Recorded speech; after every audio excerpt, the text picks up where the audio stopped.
એટલે કે કેટલાક ટૂંકા સમય પહેલાં, એટલે ચૈત્ર મહિના પહેલાં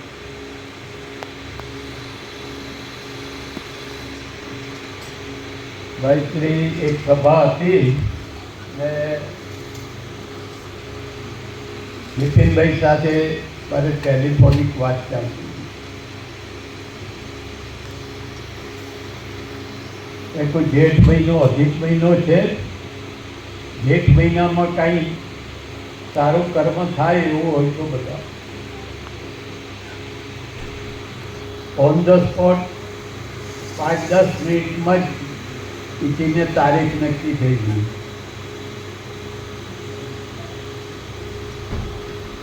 સ્થળ પણ પૂછી લીધું તે જ વખતે ને તે જ વખતે સ્થળ પણ નક્કી થઈ ગયું. આ યોગ છે. ઘણા વખતથી વિચારતો હતો કે મારે કંઈક સત્સંગ સભાનું આયોજન થાય તો સારું.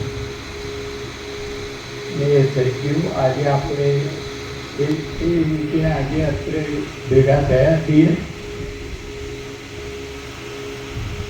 આજની આ સભાનું મોટામાં મોટું પ્રાધાન્ય છે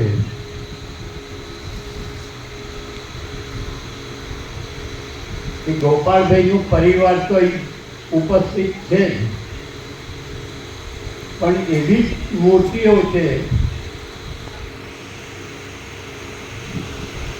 જેને જે કુટુંબના વડીલો બાપાશ્રીના સતત સંપર્કમાં હતા. સતત સંપર્ક એટલે બાપાશ્રીના વિતરણ દરમિયાન એમની સાથે ને સાથે ફરતા એવા કુટુંબના સભ્યો પણ આજે અત્રે હાજર છે. એ મોટી ઉપલબ્ધિ છે આપણી પાસે.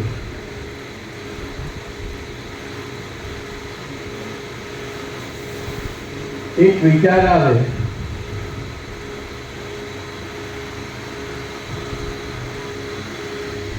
બાપાશ્રી ને કોઈ બીજી પ્રવૃત્તિ નથી, ધર્માચરણ કરવું ને વિચરણ કરવું.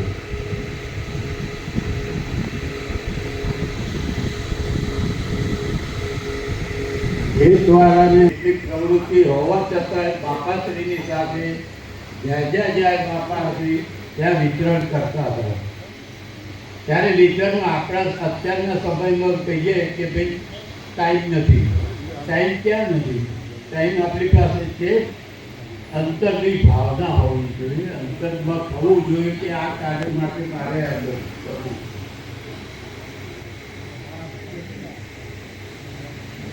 એ જાગૃતિ આવવી જોઈએ. ને આનંદની વાત છે કે આજની જે સભાની અંદર હાજર છે પોતાનો અમૂલ્ય સમય આપીને આવ્યા છે.